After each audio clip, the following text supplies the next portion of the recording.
এই প্রশ্নটা করেছেন একজন অমুসলিম ভাই। আমার নাম সুফিয়ান, আমার বন্ধুর নাম অঙ্কিত। আসসালামু আলাইকুম। এই প্রশ্নটার মোট দুইটা আলাদা অংশ আছে। আমার বন্ধু ইসলাম গ্রহণ করতে গিয়েও পিছিয়ে এসেছিল। সে বলেছিল যে হিন্দুদের মতো মুসলিমদেরও বর্ণভেদ আছে, যেমন ধরেন মুসলিমদের মধ্যে আছে শিয়া, বুরি, সুন্নি, জামাতি, আহলে হাদিস। আর তার দ্বিতীয় প্রশ্নটা হলো যে সে কি কোনো কবরস্থান বা মাজারে গিয়ে সেই মৃত লোকের কাছে কিছু চাইতে পারে, কারণ সে হলো আল্লাহ আর তার মাঝে মধ্যস্থতাকারী। ভাই প্রশ্ন করলেন যে আপনার এক বন্ধু একবার ইসলাম গ্রহণ করতে গিয়েও পরে পিছিয়ে এসেছে। তিনি ভেবেছেন যে ইসলামেও হিন্দুইজমের মতো বর্ণভেদ আছে, ইসলামে বিভিন্ন রকম দল আছে, শিয়া, সুন্নি, জামাতে ইসলামী, আহলে হাদিস। ভাই কোরআন পড়ে দেখবেন, কোরআনে কোন রকম শিয়া সুন্নি নেই। এখানে শিয়া সুন্নি নেই, জামাতে ইসলামী নেই, কোরআনে আহলে হাদিসও কোথাও নেই।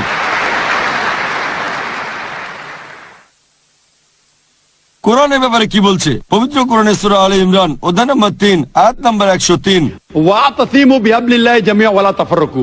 তোমরা আল্লাহর রজ্জু শক্ত করে ধরো, পরস্পর বিচ্ছিন্ন হও না। আল্লাহর রজ্জু হচ্ছে পবিত্র কোরআন। আমরা শক্ত করে ধরবো কোরআন এবং নবী মুহাম্মদ সাল্লাল্লাহু আলাইহি সাল্লামের হাদিসকে, আর পরস্পর বিচ্ছিন্ন হব না। আর কোরআনে এই কথা পরিষ্কার বলা হয়েছে সূরা আনাম অধ্যায় নম্বর 6 আয়াত নম্বর 159। এখানে আল্লাহ তাআলা তার রাসূলকে বলেছেন যে হে নবী, যারা দিন সম্পর্কে নানা মত আর দলের সৃষ্টি করে থাকে তাদের দায়িত্ব তোমার নয়। আল্লাহ শেষ বিচারের দিনে তাদের বিষয়টা দেখবেন। তাহলে ইসলামে বিভিন্ন দল তৈরি করা এটা হারাম, এটা নিষিদ্ধ। আমাদের প্রিয় নবী কি ছিলেন? শিয়া ছিলেন নাকি সুন্নি? তিনি কি ছিলেন?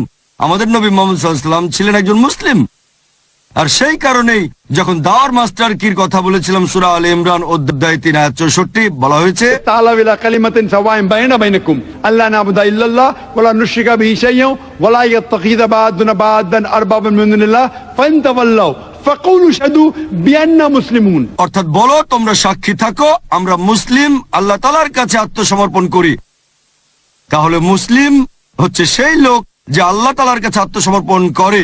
আপনার বন্ধুকে বলবেন ইসলাম ধর্মে কোন রকম বর্ণভেদ নেই, কোন উপদল নেই, আমরা সবাই হচ্ছে মুসলিম। মুসলিম মানে যে লোক আল্লাহ তাআলার কাছে নিজের ইচ্ছাকে সমর্পণ করে। আর যদি কেউ আল্লাহ তাআলার কাছে আত্মসমর্পণ করে তাকে বলা হয় একজন মুসলিম।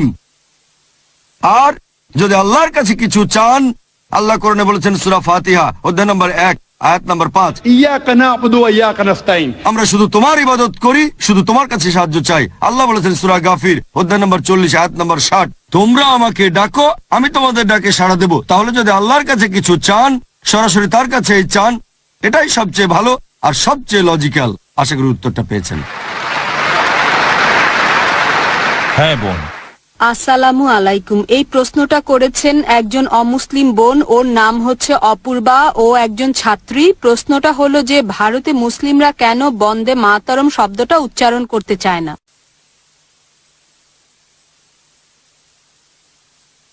বোন আপনি প্রশ্ন করলেন যে ভারতে মুসলিমরা কেন বন্দে মাতরম শব্দটা উচ্চারণ করতে চায় না।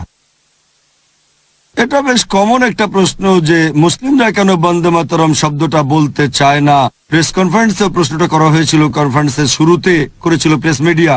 এটার উত্তর দেওয়ার আগে আপনাদের একটা কথা বলি যে এমনকি হিন্দুদেরও বন্দে মাতরম বলা উচিত না। কারণ যদি গানটা শোনেন, লিখেছিলেন বঙ্কিম চট্টোপাধ্যায়, বন্দে মাতরম মানে আমি কুর্নিশ করছি আমার মাতৃভূমিকে। বন্দে মাতরম শব্দটা এই গানে মোট 3 বার আছে। আর এই কথা আগেও বলেছি যে বেদের কথা অনুযায়ী এখানে স্পষ্ট বলা আছে যজুর্বেদ অধ্যায় নম্বর 32 অনুচ্ছেদ 3, এছাড়া শ্বেতাসূত্র উপনিষদ অধ্যায় 4 অনুচ্ছেদ 19। না তাসির প্রতিমা আস্তি, মহান ঈশ্বরের কোনো প্রতিমূর্তি নেই, তার কোনো প্রতিমা নেই, কোনো ফটোগ্রাফ নেই, কোনো ছবি নেই, কোনো পোর্ট্রেট নেই, কোনো ভাস্কর্য নেই, কোনো মূর্তি নেই। তাহলে দেশকে উপাসনা করার প্রশ্ন আসছে কোত্থেকে? একজন হিন্দু যদি তাদের ধর্মগ্রন্থ বেদ সম্পর্কে জানে, সে কখনোই বন্দে মাতরম বলবে না। যদি ধর্মগ্রন্থ সম্পর্কে না জানে তাহলে সে বলতে পারে, তবে ধর্মগ্রন্থ সম্পর্কে যদি জানে, এই গানে 3টা লাইনে 3টা জায়গায় বলা হয়েছে বন্দে মাতরম, আমি মাতৃভূমিকে কুর্নিশ করি, উপাসনা করি, এটা বললে বেদের বিরুদ্ধে যাচ্ছেন।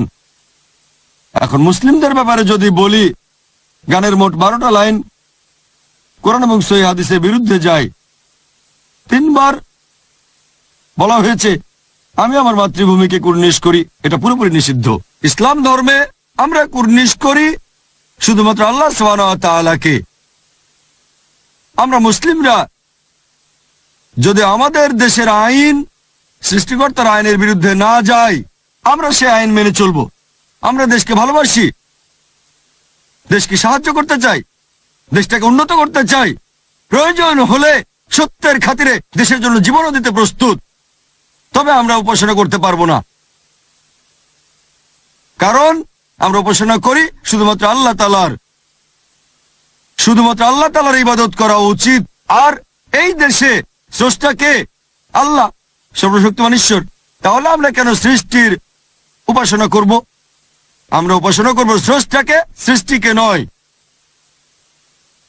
আর এছাড়াও বন্দে মাতরম গানে কিছু কথা আছে, দেশকে বিভিন্ন দেবদেবীর সাথে তুলনা করা হয়েছে, লক্ষ্মীর কথা আছে, দুর্গার কথা আছে। এই সব কথাই পবিত্র কোরআনের শিক্ষার বিরুদ্ধে চলে যায়।